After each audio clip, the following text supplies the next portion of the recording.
نعرہ حیدری یا علی یا علی یا علی مدد حق حیدر. اعوذ باللہ من الشیطان اللعین الرجیم. بسم اللہ الرحمن الرحیم. الحمدللہ الذی مفتاح لذکر عباد اللہ عزتہ بعظمتہ بجودہ العظیم. خلق و خلائق جن والانس سید عرب والعجم قیل فی شانہ مکی مدنی قرشی ہاشمی عربی امی سید النبی قاسم.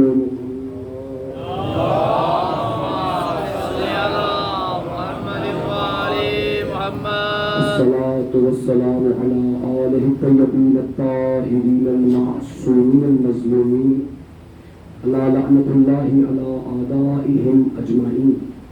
اما بعد قال حق سبحانہ وتعالی فی کتابہ المجید والفرقان الحمید وقول الحق. بسم اللہ الرحمن الرحیم.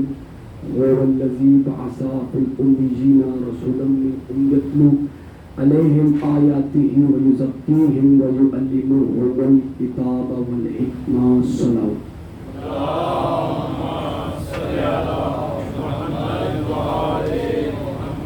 خانوادہ تطہیر پر مل کر آواز بلند تر صلوات. صلی علی محمد وآل محمد. قائم آل محمد کے ظہور کے لیے پرزور انداز میں جذبہ حیدری کے ساتھ صلوات پڑھیے. اللہم صلی علی محمد وآل محمد. خداوند عالم بحق محمد و اہل بیت محمد علیہم الصلوۃ والسلام. القائم ویلفیئر ٹرسٹ کی جانب سے اس عظیم الشان مجلس عزا اور عزاداری امام مظلوم کربلا کے اہتمام پر تمام القائم ویلفیئر ٹرسٹ کے معزز اراکین ممبران کو اس کا اجر عظیم عطا فرمائے. جتنی حاجات شرعی لے کے مدنین کرام اس فرش عذاب پر تشریف لا رہے ہیں، مالک مولا آپ سب کی حاجات کو پورا فرمائے. جتنے احباب نے ہمارے ذمہ دعائیں لگا رکھی ہیں، مولا دلوں کے حال جانتے ہیں، سبھی کی حاجات کو مولا پورا فرمائے. بیمار کربلا کے صدقے میں، اس مظلوم بیمار ایمان کے صدقے میں جو خود بیمار رہ کر کائنات کو شفا تقسیم کر رہا ہے، نوریوں کو شفا بخشنے والے حسین تمام بیماروں کو شفا کاملہ و عاجلہ نصیب فرما. بالخصوص سید انعام نقوی صاحب کے فرزندان اور امتیاز شاہ صاحب رضوان میں جتنے بھی حضرات بیمار ہیں، کسی طرح سے بھی جسمانی بیماری روحانی بیماری، مولا سب کو صحت یاب فرمائے. اور تمام دعاؤں کی ہماری ایک دعا، میرے اللہ کے تمام عزاداران مظلوم کربلا اپنے ہاتھوں کو بلند کیے ہوئے اس فرش عذاب پر بیٹھے ہوئے پوری بارگاہ میں التماس کرتے ہیں کہ ہمارے وارث کے ظہور میں تعجیل فرما. ظہور قائم آل محمد کے بلند تر صلوات.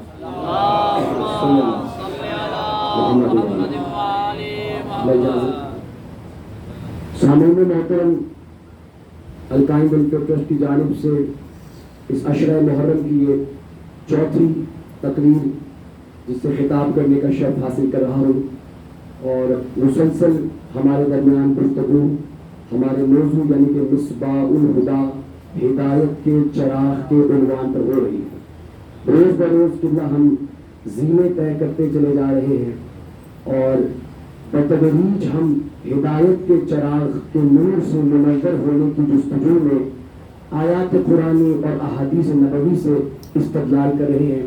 اس لیے کہ ہمارے مکتب میں قبلہ تائید فرمائیں گے، جو بنیاد ہے، جو مرکز ہے، جو قبلہ کعبہ ہے، ہمارے استدلال کرنے کا جو سورس ہے ہمارے مذہب کی، وہ کل دو ہی چیزیں ہیں، یا تو اللہ کا قرآن ہے یا پھر رحمان کا جو بھیجا ہوا رحمت للعالمین مصطفیٰ ہے اس کا فرمان ہے. اس سے ہٹ کر کسی غیر معصوم کا قول ذات معصوم پر حجت نہیں ہوتا، اور ہم قیاس آرائی کر کے اپنی محدود عقل کے مطابق اپنی عقل کے گھوڑے کو توڑانا حرام سمجھتے ہیں. مذہب کے معاملے میں ہم یا قرآن سے استدلال کرتے ہیں یا مصطفیٰ کے، اس لیے کہ یہی دو سورسز ہیں جن سے ہم ہدایت کو حاصل کر سکتے ہیں. صرف قرآن سے حاصل نہیں کر سکتے.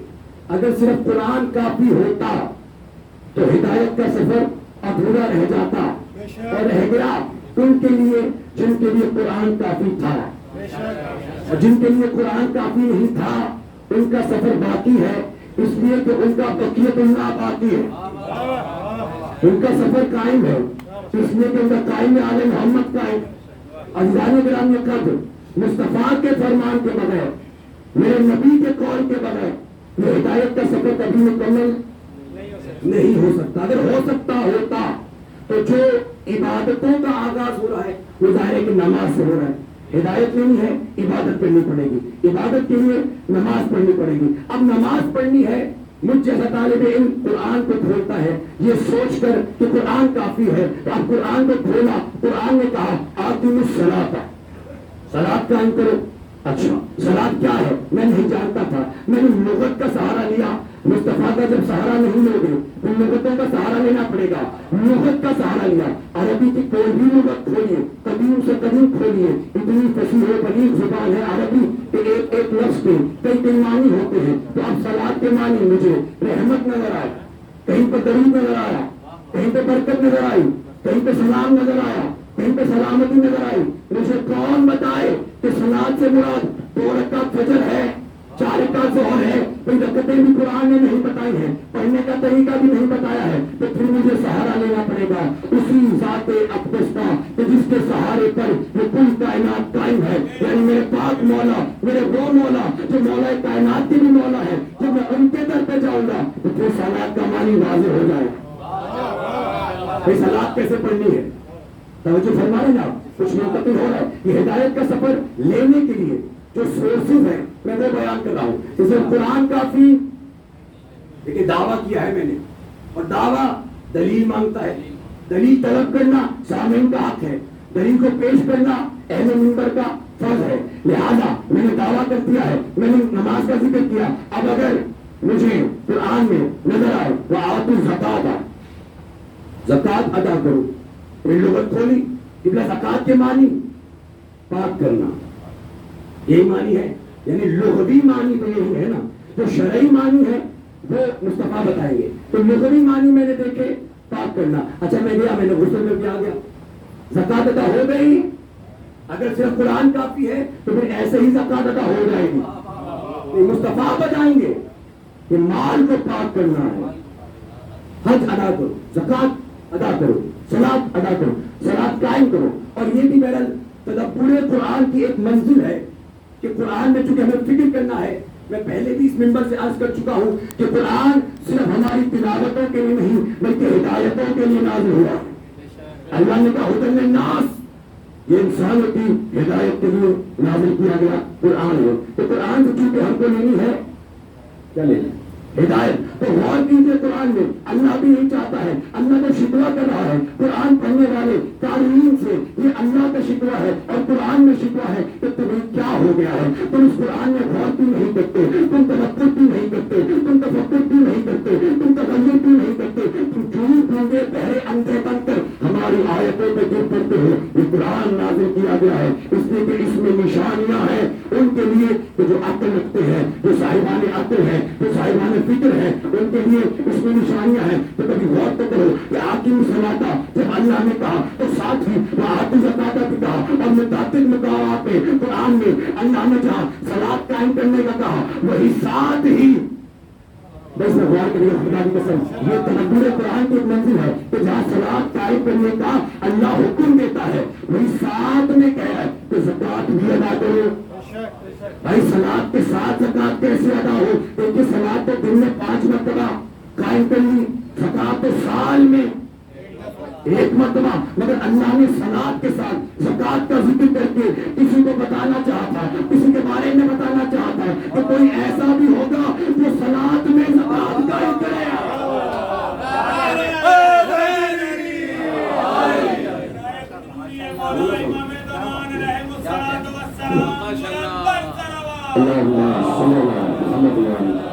اللہ آپ کو سلامت رکھے. آپ کی یہ جو توجہات اور جذبہ ایمانی سے لبریز ہو کر آپ کا تشریف فرما ہوتے ہیں. میرے پاس الفاظ نہیں ہے کہ میں اس پر آپ کا کس طرح سے شکریہ ادا کر سکوں, مگر عزیزان گرامی کریں کبھی غور تو کیجیے کہ صلاۃ کے ساتھ زکوٰۃ کا ذکر اللہ فرمایا بغیر مقصد خالق کائنات کچھ بھی نہیں کرتا. ہر چیز مقصد کے تحت کائنات بنائی, مقصد تھا. مصطفیٰ آپ کے لیے بنائی, آپ نہ ہوتے ہم کائنات نہ خلق کرتے. ابھی سے قصہ میں دیں گے کچھ بھی نہ بناتا اگر یہ نہ ہوتے کہ دنیا بنی مصطفیٰ کے لیے, مصطفیٰ بنے اس کی معرفت کے لیے. میں چھپا ہوا ان تو کنز المخفیہ خزانہ تھا, چاہا پہچانا جاؤں, میری معرفت ہو سکے, مجھے جانا جائے تو میں نے آپ کو بنا دیا. تو یہ ایک سلسلے ہیں, یعنی اگر اللہ کو پہچاننا ہے, اگر اللہ کا تعارف ہوگا تو مصطفیٰ کے ذریعے ہوگا. ایسے ہے کیونکہ مصطفیٰ آئے ہیں اللہ کا تعارف کرانے کے لیے. یہ حدیث قدسی ہے, قرآن میں جو بیان کیا ہم وہ بھی بیان کریں گے, سرنامہ کلام میں جو آیت پڑھی ہے. لیکن حدیث قدسی یہ بتا رہی ہے کہ ہم نے اللہ نے جب چاہا کہ اس کا تعارف ہو تو وہ محمد کے ذریعے ہوگا, اور اگر کبھی محمد کا تعارف ہونا ہو اور زیر قصہ پنجتن ہو تو تعارف سیدہ کائنات کے ذریعے ہوگا. لیکن عظمتوں کی مالک بیوی کی ذات پہ بلندتر صلوات پڑھیں.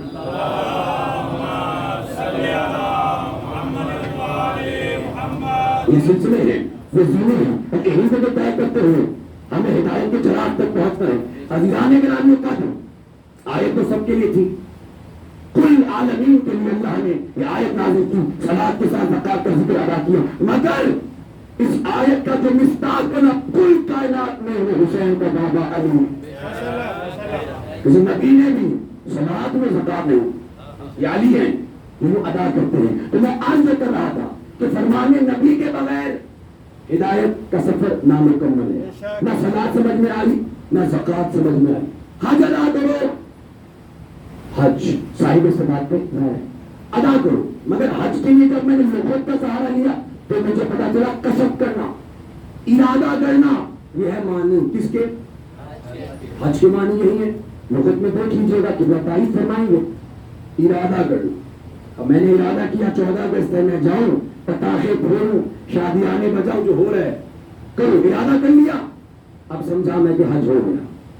یہی ہوگا نا گمراہی, اسی کو تو کہتے ہیں جب مصطفیٰ کو چھوڑ دے گا تو گمراہی ہی گمراہی. نبی بتائیں گے کہ حج کا معنی کیا ہے, ہر شاید تمہیں کون بتائیں, یا محمد بتائیں گے, محمد بتائیں گے, یا وہ بتائے جس کو محمدیت کا تاج ادا کر کے جائے.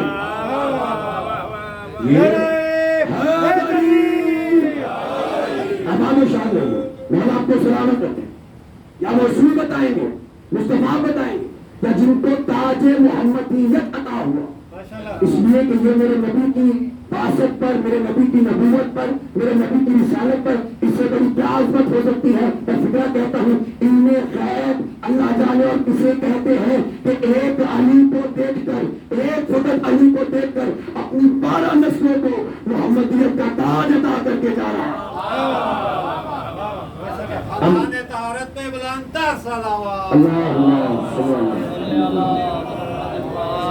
وہ نوح تھے, حضرت نوح تھے جو ایک بیٹے کی ضمانت نہ لے سکے. یہ محمد مصطفیٰ ہے, یہ سرور کامل ہے جو 12 محمدوں کی بشارت دے کر جا رہے ہیں کہ ان سے تمہیں ہدایت کو لینا ہے. اور یہی مقصد ہے میرے نبی کی باسط کا. جو آیت کریمہ, کیونکہ میں نے کل یہی آیت پڑھی تھی سرنامہ کلام میں, مگر دامنے وقت میں گنجائش تو تھی, مگر گفتگو کہیں اور چلی گئی تو ہم آیت پر بات نہ کر سکے. آج میرا مولا کو جیسے منظور, اس لیے کتنا آپ ماشاءاللہ اہل منبر ہیں اور آپ کے شاگردوں کی جگہ ہے. ہم منبر پہ جب آپ بھی تشریف لاتے ہوں گے تو ہمارے ساتھ تو اکثر کیا بیشتر یہی ہوا کہ ہم سوچ کر کچھ آتے ہیں, لیکن جو پھر وارث منبر کہیں یعنی ڈورے کسی اور کی طرف ہے. یہ ہماری مرضی سے نہ منبر والے کی زبان چلتی ہے, نہ سامنے بیٹھے سامنے کی زبان چلتی ہے. اپنی مرضی میں یوم الست میں اقرار کرنے والے بھی یہاں پر اقرار کیا کرتے ہیں. سامنے میں محترم آیت کریمہ سورہ جمعہ کی آیت ہے, هو الذی بعث فی الأمیین, ہم نے امیین میں ایک نبی ایک رسول بھیجا. وہ خود امیین میں بھیجا ہے, غور کرتے آئیں گا آیت قرآن کیوں بھیجا؟ یتلو علیہم آیاتہ، اس لیے بھیجا کہ وہ ان پر آیات کی تلاوت کرے، یعنی جو آیات کی تلاوت کرے وہ رسول، وہ محمد، جن پر کرے وہ ملین۔ اس فرق کو سمجھنا ہے۔ آئے ہیں آیات کی تلاوت کرنے کے لیے۔ ہم نے پہلے ہادی کو بھی دیکھا تھا اور اس سے سمجھا کہ ہدایت کے منصب کا کرائٹیریا کیا ہوتا ہے۔ آج اس نبی کو بھی دیکھ لیجیے جو مصطفیٰ ہیں، جو سرور کونین ہیں، احمد مصطفیٰ، ان کو بھی دیکھیے اور اس سے واضح ہوگا کہ اب محمد کے مقاصد کیا تھے، تو پھر محمد کی مسند پر فائز ہونے کا حقدار کون؟ ان مقاصد کو آگے بڑھانا ہے۔ نبوت ختم ہو گئی، خاتم النبیین، مگر جو مقصد بعثت تھا کیا وہ بھی ختم ہو گیا؟ کیا ہدایت بھی وہ ختم نہیں ہو سکتی؟ اور اگر ایسا ہو تو پھر اللہ کے دامن عدم الہی پر سوالیہ نشان ہوگا کہ تو نے گمراہی والے شیطان کو تو اتنا اختیار دیا ہمیں گمراہ کرے، ایک جگہ پر بیٹھ کر پوری کائنات میں ہر انسان کو ہر وقت جب چاہے جہاں چاہے گمراہ کر سکتا ہے، تو شیطان کو اتنا اختیار دے دیا، امام کو اتنا اختیار نہ دیا، مگر شیطان کی غیبت پر کل عالم اسلام عدل ہو کر ایمان لاتا ہے۔ جب غیبت امام کا تذکرہ آ جاؤ تو یہ پھر بات وہی ہے جو ٹرکوں والوں نے لکھ دی اپنے پیچھے ٹرکس کے، کیا نصیب اپنا اپنا، بس آپ غیبت شیطان پر ایمان لا کے فخر محسوس کریے، ہم غیبت امام پر ایمان لا کر فخر محسوس کرتے ہیں، اس لیے کہ وہ امامت کا سلسلہ باقی رہا، کیونکہ ہدایت کے سلسلے کو باقی رہنا تھا بطیب اللہ کے ذریعے سے۔ اب نبی آئے ہیں ہدایت کے لیے، کیا کام؟ پہلا آیات کی تلاوت کرنا۔ اب جو آیا ہی آیات کی تلاوت کرنے ہو، کیسے ممکن ہے کہ اقرا کے جواب میں کہے میں پڑھا ہوا نہیں ہوں؟ آیا ہے آیات کی کتنا، اور میں آئے پڑھنے کے لیے، مجلس پڑھنے کے لیے آئے، ہم آگے ممبر پہ، اب ایک شخص آیا ازارا امام کا، آگے تک وہ دیکھیے کہ کیا لکھا ہوا اس کتاب میں، ہم کہ ارے میں پڑھا ہوا نہیں ہوں، میں جانتا نہیں، میں کیسے پڑھوں؟ اب اعتراض وہ ہم پر تو کرے گا نہیں، نہ قبلہ پر نہ میرے پر، اعتراض نہیں، اعتراض القائم والوں پر ہوگا۔ تو کس کو بلا لیا آپ نے جو پڑھا ہوا نہیں تھا؟ اگر امی کا ترجمہ تم یہی کرتے رہے ان پر، تو اعتراض تو محمد مصطفیٰ پہ نہیں کر رہے ہو، خالق کائنات پہ کر بھیجنے والے پر اعتراض کر رہے ہو۔ وہ آیا ہے آیات کی تلاوت کرنے کے لیے۔ اب مسند پیغمبر پر بعد پیغمبر میں کیا دیکھوں؟ میں کیا جاہو جلال والوں کو دیکھوں، لشکر والوں کو دیکھوں، بیت المال والوں کو دیکھوں، میں مال و دولت والوں کو دیکھوں؟ نہیں، میں ان کو نہیں دیکھوں گا، میں تو بس یہ دیکھوں گا کہ آیات کی تلاوت کرنے کا حق نبی نے اپنی زندگی میں کسے دے دیا۔ مجھے تو بس یہ دیکھنا ہے اور فیصلہ کرنا ہے۔ اگر آپ کے میرے معزز اور محترم مکرم سامعین اذہان عالی میں سورہ برات کا شان نزول موجود ہوگا، میں صرف اشارے کرتا کرتا، چونکہ وقت کی نزاکت کا مجھے احساس ہے، میں بہت تیزی کے ساتھ آگے بڑھتا جاؤں گا، تفصیل میں جا نہیں سکتا۔ سورہ برات قرآن کا سورہ ہے، برات والا سورہ ہے، تبرع والا سورہ ہے، سورہ برات ہے، سورہ توبہ بھی کہتے ہیں۔ یہ واحد سورہ ہے جس کے آغاز میں بسم اللہ الرحمن الرحیم نہیں ہوتا۔ اب دیکھیں سورہ لے کر میرے نبی نے کسی کو بھیجا کہ جاؤ مشرکوں کے سامنے، کافروں کے سامنے، بت پرستوں کے سامنے سورہ برات کی تلاوت کرو۔ نبی نے بھیجا تھا کہ جناب جبرائیل امین کا نزول ہوا، کہا ہے محمد وہ کہتا ہے یا خود جا کر جب تیرے ساتھ علی بیٹھا ہے۔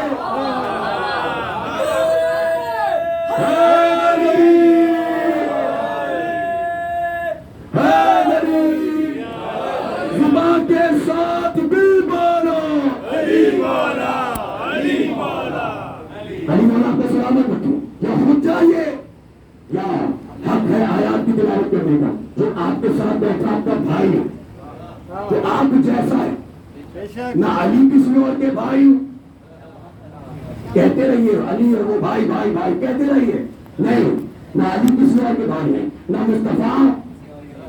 اس لیے عزیزان گرامی قدر یہ فیصلہ تو ہجرت کے بعد ہو گیا تھا، جب مواخات قائم کی میرے نبی نے، جب بدر قائم کی تھی، تو تب لکھا ہے تاریخ کی کتابوں میں، ہم نے تو سلیبس میں بھی یہی پڑھا تھا قائد اعظم یونیورسٹی کا ہو یا پنجاب یونیورسٹی کا ہو یا کیمبرج یونیورسٹی کا ہو، ہم نے یہی پڑھا تھا کہ جب پیغمبر نے بھائی چارہ قائم کیا، برادرہڈ قائم کی، تو ایک جیسوں کا بھائی بنایا، یعنی بھائی بناتے ہوئے ان کی قیمت بھی دیکھی، ان کی سیرت بھی دیکھی، ان کی زینت بھی دیکھی، ان کے عقیدے بھی دیکھے، ان کے منصوبے بھی دیکھے، ان کے چہرے بھی دیکھے، ان کی گفتار بھی دیکھی، پھر ایک جیسوں کا بھائی بنایا۔ آگے لکھا ہے کہ پہلے کا ہاتھ پکڑ کے دوسرے والے کے ہاتھ میں دے کر کہا یہ تیرے جیسا ہے، تو اس کے جیسا ہے۔ ابو سلمان کا ہاتھ پکڑ کے ابو ذر کے ہاتھ میں دیا، یہ تیرے جیسا ہے، تو اس کے جیسا ہے۔ عمار کا ہاتھ پکڑ کے مقداد کے ہاتھ میں دیا، یہ تیرے جیسا ہے، تو اس کے جیسا ہے۔ جب سب کو سب کا بھائی بنا چکے تو ہمارے بڑے بھائیوں نے آگے لکھا ہے کہ مسجد کے کونے میں ابو طالب کا بیٹا بیٹھ کے رو رہا تھا۔ جب پیغمبر ایک مرتبہ آئے، علی کو پوچھا علی کیا ہو گیا، علی what happened؟ علی آپ کیوں رو رہے ہو؟ پیغمبر نے علی کو اٹھایا، تو پھر علی کا کہتے ہیں کہ یا رسول اللہ آپ نے سب کو سب کا بھائی بنایا، مجھے کسی کا بھائی نہیں بنایا۔ یہ علی نے کہا تھا، رسول نے بدلے میں اس سوال کے بدلے میں صرف جواب نہیں دیا، لیکن پہلے علی کو اٹھایا، ماتھے کو چوما، مٹی کو جھاڑا، سینے سے لگا کر کہا یا علی اگر ان میں کوئی تیرے جیسا ہوتا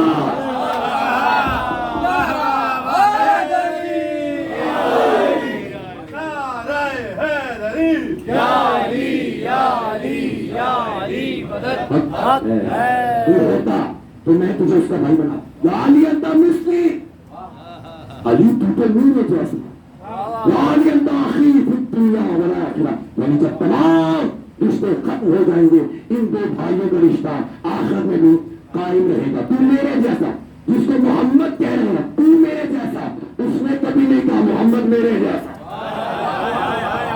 محمد تو رسول خود کہہ گئے تم میرے جیسے ہو، وہ تو نہیں کہتا۔ جو آئینے میں کبھی غور سے چہرے کو نہ دیکھتا ہو وہ کہے محمد میرے جیسے، غور تو کیجیے۔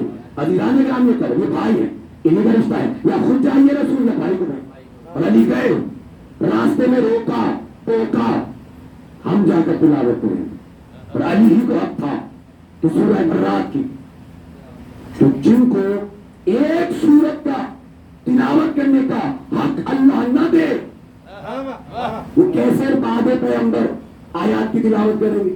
اللہ نے حق نہیں دیا، نہیں، علی کو علی گئے تلاوت کیا، اس لیے کہ تلاوت کرنی تھی بت پرستوں کے سامنے، بت پرستوں کے سامنے نمازت کرنی تھی، مذمت کرنی تھی، وہی کر سکتا تھا جس کو خود ہمارے بھائیوں نے کہا کرم اللہ عورت میں یا علی ہے جن کو رضی اللہ بھی کہا جائے، ہم سلام کرتے کوئی بات، علیہ السلام کا تب بھی سلام، کرم اللہ تو ہو۔ اب پوچھئے علماء سے کیوں کہتے ہو علی کو، صرف علی کو کرم اللہ، جس کے چہرے پر اس کے وجہ پر اللہ کا کرم ہو، کا اس لیے کہ اللہ کا کرم فقط اسی چہرے پر ہو سکتا ہے جو چہرہ کبھی بھی اللہ کے سوا کسی کے آگے نہ جھکا، اسی چہرے پر تو اللہ کا کرم ہوگا، تو اس چہرے پر اللہ کا کرم ہے۔ مولانا تمام آتا نارانے محمد نظمی پر اپنا کرم فرمائے علی کے وجہ اللہ ہونے کے صدقے میں۔ عزیزان گرامی کا بس میں یہیں پر اپنی گفتگو کو تمام کیے دیتا ہوں، اس لیے کہ آپ دام میں رکھتے گنجائش کم ہے، قبلہ نے انتظار کیا، میں آپ کا تہہ دل سے قبلہ ماننے میں مشغول ہوں، لیکن میں تو اپنے رضوانی وقت کے مطابق ہی آ گیا تھا جس نے آپ نے کہا، لیکن بہرحال آپ نے بھی اچھا کیا، جو کیا اچھا ہوتا ہے، اچھے کے لیے ہوتا ہے، اچھے لوگ اچھے ہی کام کرتے ہیں، تو بس اچھوں کی بات ہم نے کی آپ کے سامنے، اور آج بات تھی مصطفیٰ صلی اللہ علیہ وآلہ وسلم کے پیغمبر اعظم پر آج ہم نے گفتگو کی، جو سید الانبیاء ہیں، سید ہیں، تمام انبیاء کے سردار ہیں میرے نبی، جو رحمت للعالمین نبی ہیں ہمارے، جو سراج المنیر پیغمبر ہیں ہمارے۔ اب دیکھیے کیا عظمت ہے حسین کی، حسین آج بھی عظمت مصطفیٰ بن لا رہا، اشرا حسین کا ہو رہا، کس کی عظمت بیان کری ہے؟ رسول اللہ کی ہم عظمت بیان کر رہے ہیں، اس لیے کہ میرے پاک پیغمبر اعظم صلی اللہ علیہ وسلم وہ عظیم المرتبت نبی، اور میں یہیں سے اپنے مسائل سے متصل ہونے لگا ہوں اس ایک فکرے سے کہ جن کا نور جو نور اول ہے، اللہ نے اپنے نور سے ان کے نور کو جدا کیا، وہ پاک طیب اور طاہر نور ارحام مطہرہ ارحام سے منتقل ہوتا نور کہاں سے کہاں تک چلا، اور سفر چلتا رہا، بعد پیغمبر اب نبی نہیں ہوگی، ختم نہ ہوگی، مگر محمد کی شبیہ کی خواہش تھی، اس کی وجہ یہ زیادہ گرامی بڑی معتبر روایت بیان کرنے لگا ہوں. میں کل بھی عرض کیا کہ حوالوں کا میں ذمہ دار ہوں. کسی کو دیکھنے ہو تو میرے اپنے کتب خانے میں کتاب موجود ہے ہمارے مذہب کی ایک مستند کتاب کہ ایک مرتبہ میرے پیارے نبی اپنے اہل بیت کے درمیان میں تشریف فرما تھے. یعنی چاند ستارے کے درمیان موجود تھا اور ستارے چاند کے بوسے لے رہے تھے. نبی پاک کے بوسے لے رہے تھے. تو اس نے فرمایا میں دیکھ رہا ہوں کہ میرے اہل بیت کو مجھ سے بڑی محبت ہے, اس لیے میں نے اللہ سے دعا کی کہ میرے بعد ان کو میری ایک شبیہ عطا کرے. تو ساتھ ہی فرمانے لگے اللہ نے دعا قبول کی. میرے محفوظ کو ظاہر نگاہ کی نگاہ محمد میرے محفوظ کا مطالعہ کرنے کے بعد کہہ رہی تھی اللہ نے قبول کر لی. فرمایا جب میں معراج پر گیا تو ایک ایسا مقام آیا کہ میرا گزر ہو رہا تھا کہ توحید کے کچھ آئینے موجود تھے, تو کچھ معرفت کی بات ہے کیونکہ میں اب تک ان مجالس میں اس طرف نہیں گیا ہوں, لیکن آج اگر میں نے آپ کی سماعت کو دیکھتے ہوئے محسوس کیا تو کل سے ہم معرفت میں بھی قدم رکھ سکتے ہیں. توحیدی آئینے موجود تھے جن میں میرا عکس محفوظ کر لیا گیا. یعنی میں گزر رہا تھا اور میں دیکھ رہا میرا عکس محفوظ کر لیا گیا. مجھے پڑھنے والے یہ کیا ہے کہ ایک محمد جا رہے ہیں, ایک کا عکس وہاں پہ رک گیا, محفوظ ہو گیا. کہا کہ ابھی آپ نے دعا کی تھی کہ میرے اہل بیت کو میری شبیہ عطا کرے. میں نے آپ کو معراج پر بلا کر آپ کا عکس محفوظ کر لیا. اور آپ کے بعد جس کو آپ نے منیت کا درجہ دیا ہے اس حسین کو آپ کی شبیہ عطا کرے گا علی اکبر. بس عزادارو جس کو 18 سال برقعوں میں پالا ہے بی بی زینب سلام اللہ علیہ, شبیہ ہے پیغمبر. بس یہ اس نام کی غربت ہے عزادارو کہ یہ میں نے شبیہ ہے پیغمبر کہا. یہ میں نہیں نگاہوں میں آنکھوں میں مجھے آنسو بہتے ہوئے دکھائی دیے ہیں. اس شہزادے کے لیے کہ جس شہزادے کے آنے کے بعد حسین راتوں کو سویا نہیں کرتے تھے. عزادارو مجھ سے پوچھو نا حسین کیوں نہیں سوتے تھے. لیلا فرماتی ہے میں نے رات کی تاریکی میں دیکھا حسین کہاں ہے, دیکھا کہ اکبر کے جھولوں کے پاس حسین اکبر کو اٹھا کے اکبر کے چہرے کی حسین زیارت کر رہا تھا. وجہ اللہ کا بیٹا علی اکبر کے چہرے کی زیارت کر رہا تھا. میں آپ سوتے کیوں نہیں ہے, کہا اکبر کی محبت مجھے سونے نہیں. اجو تمن اللہ نے تیسری آوازوں پر رحم کرو. اللہ نے ہار کرنے والا تو مولا کوئی کرنا دے. میں دعا کرتا ہوں جناب سیدہ اور قائم دل کے تمام منتظمین کو کہ رونے کا اہتمام کرتے ہیں نا. ارے ہم تو آئے ہیں رونے کے لیے, ہم تو آئے ہیں آزاداری کرنے کے لیے. ان کو بیویز کا اجر عطا فرمانا, ان کی حاجات کو پورا فرمانا, ان کے تمام مقاصد میں ان کی مدد کرنا ہے. جناب سیدہ سلام اللہ علیہ ہم علی اکبر کا ذکر کر رہے ہیں. حضرت یہی علی اکبر جو 18 سال برقعوں میں پالا تھا نا, جب ایک مرتبہ زینب عالیہ سے رخصت کے لیے آیا ہے. میں منظر میں بتا نہیں سکتا ہوں. جناب لیلا سے رخصت لے رہے ہیں. لیلا کہتی ہے اکبر تھوڑی دیر رک جا.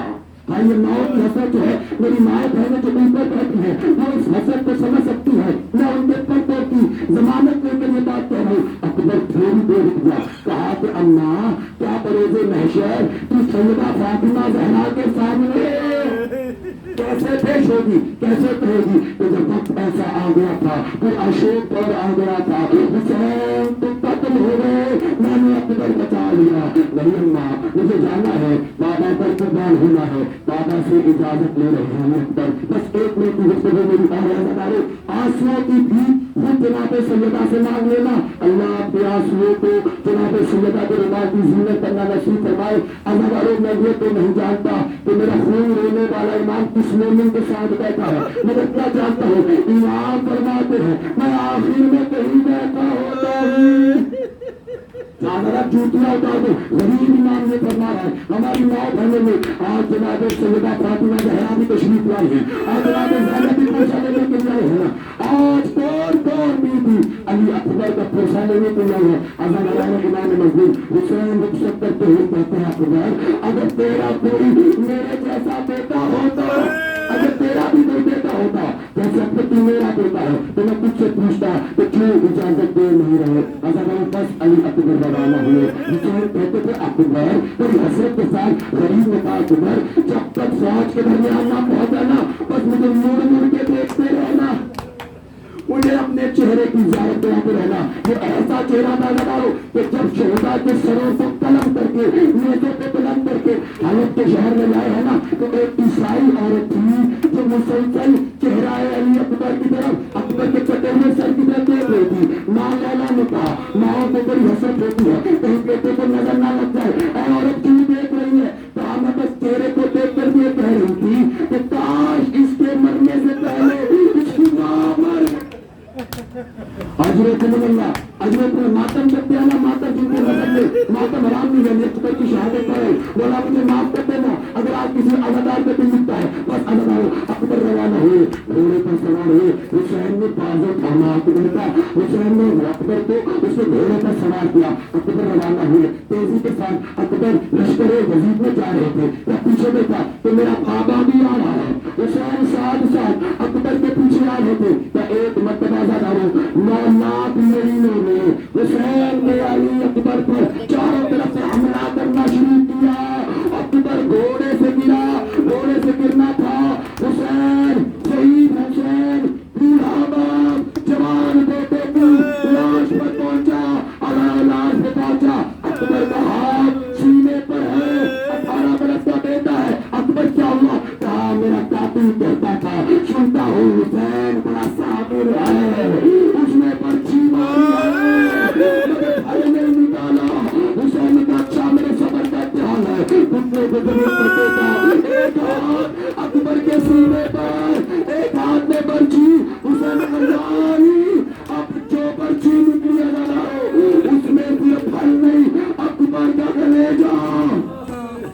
اللہ رحمت اللہ علیہ.